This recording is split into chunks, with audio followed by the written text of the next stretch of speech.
so excited to talk to you guys. I feel like it's been a minute, right? Like, we skipped last week because it was Thanksgiving. And I hope your Thanksgiving was fabulous. Mine was amazing. I hosted Thanksgiving at my house, as I do every year. I've hosted every year for like the past, like, at least 10 years. Probably closer to 12 or 13 years. I'm not going to say how old I was when I started hosting, but... But I've been hosting for a minute and I love it. It's the one time a year my entire family comes to my house, and my son adores it because our family lives out of state. And so it's the one time that he gets to see all of his cousins and all at one time, his grandma, his grandpa, his auntie, everybody all at once. And so I missed y'all last week, but I was grubbing. I hope y'all was grubbing too. We slammed down greens, macaroni, what else? Everything that you would expect for Thanksgiving. It was amazing. So I hope your Thanksgiving was awesome as well. But I am really, really glad to get back into Real Hair Revelations because I have been dying to talk about this topic. All right. Now, can we just get a moment of silence from my wash and go? I mean, I'm just really pleased with how this turned out today. It's like super shiny. Like, this is what I did, y'all. Hey, Ebony, I'm glad you made it today. So what I did was I literally just washed it last night and I used one of the new jars. Did you guys get your jars yet? Oh my gosh, how amazing is it to have the product in a jar? If you've already gotten it, you've got to try it if you haven't used it yet. So I washed my hair out of the bigger size jars and I loved it because it really just allowed me to because I didn't have to hold the bottle in my hand. It was my first time actually using it in the jar, by the way. I was able to part my hair and really get the product onto my scalp and really, really work it in there. It was just amazing. I loved it. You're gonna fall in love when you use the larger size jars. So I did that, and then I actually deep conditioned and hot oil treated overnight. So I told you guys in the past on a different Real Hair Revelations how to do a hot oil treatment and a deep conditioning at one time. And I did that overnight, took it off in the morning. Actually, somebody in my house has taken my t-shirt towel. Now, granted, the only person here is me and my son. But, well, that's not true because we have people who come over all the time. So I think somebody who came to visit may have taken my t-shirt towel because I couldn't find it. So what I did instead, I have a dress that has the same material as the t-shirt towel. And so I wrapped it around my head, literally took my son to school with the dress on my head, but it looked like a cute little wrap the way I had done it. And took him to school, came back home, took it off, and just let it air dry. And this is how it turned out. And I was like, man, this is life. I just love it. It's so shiny and full and just watching it. This is day one, y'all. So I'm really happy with it. So, all right, let's get into this. Enough of me rambling and all that stuff. So let's talk about these solidified oils. Solidified oils are causing your hair to suck if you are using them. And a lot of you are using them. I know you're using them because I see you posting about them. And if you're not if you are new to the group, I've seen several people posting about it outside the group, in other groups, just on Facebook, on Instagram, what have you. Solidified oils are things like, thank you, Erica. Thank you, Tamara. Solidified oils are things like shea butter, cocoa butter, things of that nature. Now, I want to caveat this before you say, but the juices and the berries and all that stuff, yes, shea butter and cocoa butter can be good for your hair when used for what they're supposed to be used for. The problem is that a lot of times we're using natural things and we just think that just because it's natural and we put it on our hair that it's supposed to be, all good. No, you still have to use things for what they're designed to be used for. But the thing is that there's a lot of blogs that have a little bit of misinformation or perhaps incomplete information. And so it's got some people confused, right? So people think that they can put on shea butter on their hair and their hair is supposed to be soft and moisturized, or cocoa butter on their hair is supposed to be soft and moisturized. Yes and no. All right. No, because cocoa butter, shea butter, although it has the term butter in it, and when we think of butter, we think of maybe like a whipped sort of consistency, like whipped shea butter, or even butter that you put in the refrigerator, right? It's a block, oftentimes, but it, usually oftentimes also comes in like a tub and it looks whipped, right? So we think of it like being smooth and creamy and silky and that sort of thing. But shea butter and cocoa butter are really nothing more than solidified oils, because if you think about it, if shea butter or cocoa butter is sitting out in a hot environment, so let's say it's sitting out in the sun, or if you put it in the microwave, or you put it on the stove and you heat it up, what happens? It melts down and it looks just like an oil. So all it is the solidified version of an oil. And so when you're trying to use shea butter by itself or cocoa butter by itself on your hair and hoping that it's going to moisturize your hair, it cannot do that, because it is essentially an oil that has been melted down and liquefied. I'm sorry. It has not, it's an oil that has been solidified, and when you melt it down, it liquefies, okay? Remember, as we talked before, oils are not moisturizers. Now, I know a lot of us grew up in that time where our mamas would sit us between their legs and they would grease our scalp or oil our scalps. And so we kind of thought back then that oiling and greasing our scalp was going to moisturize our hair and cause our hair to grow. Nowadays, we know that's not necessarily true. Oils do not moisturize. Moisturizers moisturize, and we'll talk about what good ones to look for again in a minute. But oils are sealants. So oils have their place, and they're very, very, very good for your hair. But if you're trying to use an oil as a moisturizer and hoping that your hair is going to be moisturized, I'm sorry, sweetie, your hair is going to be dry, it's going to be brittle, it's going to break, it's going to be all kind of messed up because you're not using it what it's designed to be used for. Does that make sense? Okay, so moisturizers. Again, we talked about this so many times. I've told you guys over and over and over. Y'all don't hear me though. And I see y'all posting and y'all like, I use such and such brand and it left my hair dry or blah, blah, blah. And I, you know, being who I am, I go and I look at some of the ingredients and I'm like, this is an oil. I keep telling them, don't try to use oils as moisturizers because you will be sorely disappointed every single time. I don't care what the label says. Listen to me. I don't care what the label says. If it is an oil, it is not going to moisturize your hair. Now, you can put oils into, you can combine oils with other ingredients such as humectants. Humectants are ingredients that are designed to attract moisture to your hair, right? So if you combine an oil with a humectant, oftentimes that will moisturize your hair and the oil will give it the shine and all that great stuff. But if you try to use an oil by itself as a moisturizer, there's no way for it to moisturize your hair because it's not a moisturizer. It has no moisturizing properties. It has sealing properties, meaning that it locks in anything that it's on top of. So if you put this oil, this shea butter, cocoa butter, or even a oil that's already normally liquefied, like olive oil or argan oil or any oil that's liquidy, if you put that oil onto your hair, and your hair is already dry, it's going to lock in what it's on top of. So if you put that oil on top of your already dry hair, it's just gonna lock in more dryness. So you're just gonna have more dryness and you're gonna be really mad, right? However, if you put that oil on top of moisturized hair that has been adequately moisturized, you're going to find that your hair actually, generally, if you are consistent with this, your hair will stay moisturized longer. So it locks in moisture longer than moisturizing alone. So in that sense, again, cocoa butter, shea butter are great if you want to use those as standalone items, but you have to use them after you've already moisturized your hair. All right. Now, again, what to look for when you are looking for a moisturizer. We've talked about this several times, you guys. First of all, your moisturizer should always, always, always, upon always, did I say always? Always have water as the first ingredient. Always. Water is the most moisturizing thing you can ever put on your hair. You cannot over moisturize your hair. I don't care what anybody tells you. Now, you can over moisturize your hair if you are using products that have bad ingredients. But if you are using products that have great ingredients, which are a lot of brands out here nowadays, including Naturalicious, of course, but there are other brands as well that have great ingredients, you cannot over moisturize your hair if you have naturally dry hair. All right. Our hair requires moisture in order to have defined curls. It requires moisture in order not to break. It requires moisture in order not to have split ends on a regular basis. It requires moisture for everything. If you solve the moisture issue, you will find that 95% of your hair issues that you hate about your hair will be completely gone, right?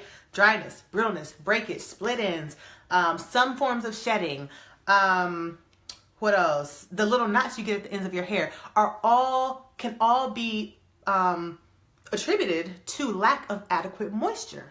Okay, so if you just think about all the frustrations that you have with your hair, if you can just solve that one issue, you would essentially eliminate the vast majority of the problems that you have. Now, of course, if you are someone who has a scalp issue like alopecia or seborrheic dermatitis, those sorts of things, those are medical conditions that a dermatologist needs to consult with you on. Those are not hair issues per se. Those are conditions that will affect your hair, but they're really scalp conditions. So you need to talk to your dermatologist about those. But if you are like good to go on that front, all you got to do for the most part is get rid of the dryness, which is to use good moisturizer. So again, water is the first ingredient you want to find in your moisturizer. Always, always, always, always, always. Should not be second, should not be third, should always be number one.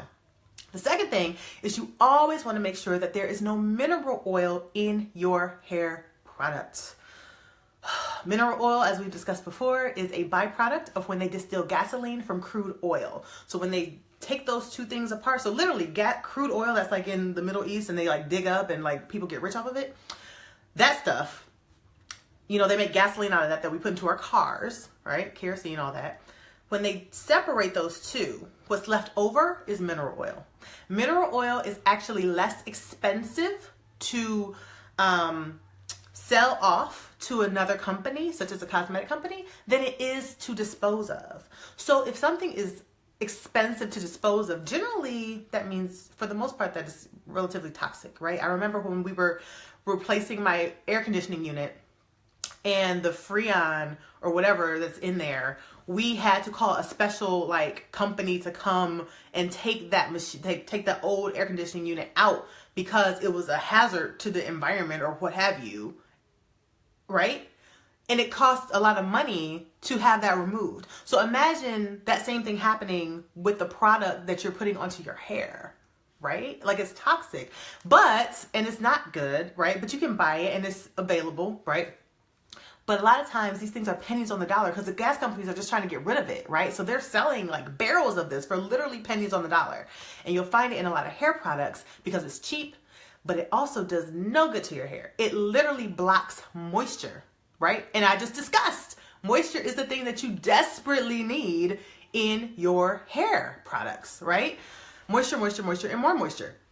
So if you're using an ingredient that, if this is a strand of my hair, and I do this all the time, this is a strand of my hair, and I take my hand, which is going to serve in this example as a product with mineral oil on it, right? And then I try to put anything else on my hair that is moisturizing, I can't get through, right? My hand is blocking everything. And that's exactly what happens when you use a product that has mineral oil in it. So you want to stay away from that. You want to find things in your hair products that are humectant. So again, things that are attracting moisture to your hair. Glycerin, some people say that their hair doesn't do well with glycerin because it causes their hair to frizz up. If they would try to do hot oil treatments, I'm pretty sure they would find that that would be a non-issue anymore. So if you are someone who uses who uses products with the glycerin in it, and you find that your hair gets frizzy, try doing hot oil treatments, and I'm pretty sure you'll find that the frizz will be a thing of the past. But nevertheless, at the end of the day, again, I don't want it to be confused that I'm saying that cocoa butter and shea butter are bad for your hair. I'm not saying that at all. What I am saying is that if you try to use these products by themselves, even if it's a whipped shea butter, if it's pure shea butter and it's whipped, it's still an oil. It doesn't matter. It's just that the molecular structure has been changed to make it whipped, but it's still an oil, because if you melt it down, it's still going to look like a regular oil that you would find at the grocery store, like an olive oil, right?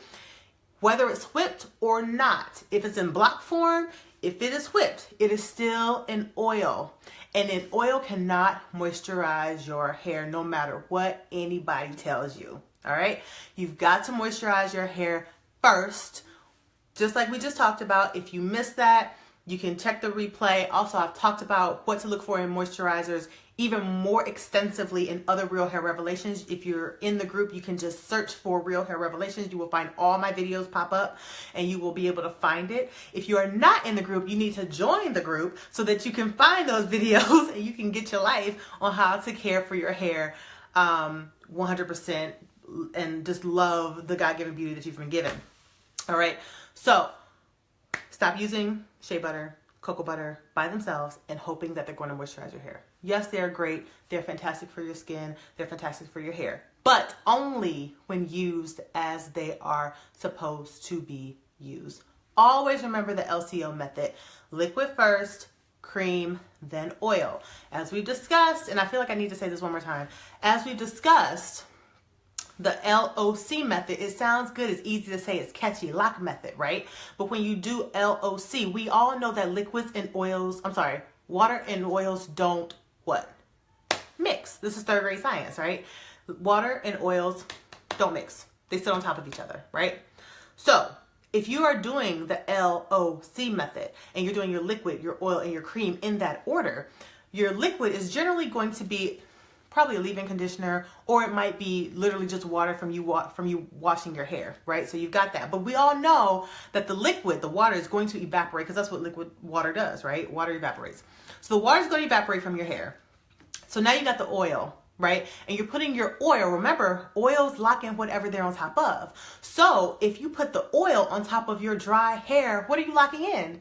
You're locking in dryness, right? So now you've locked in dryness on top of your dry hair, and then you're trying to put a moisturizer on top of the oil. And I just told you guys that water should be the first ingredient, the very first ingredient in all of your hair products, right?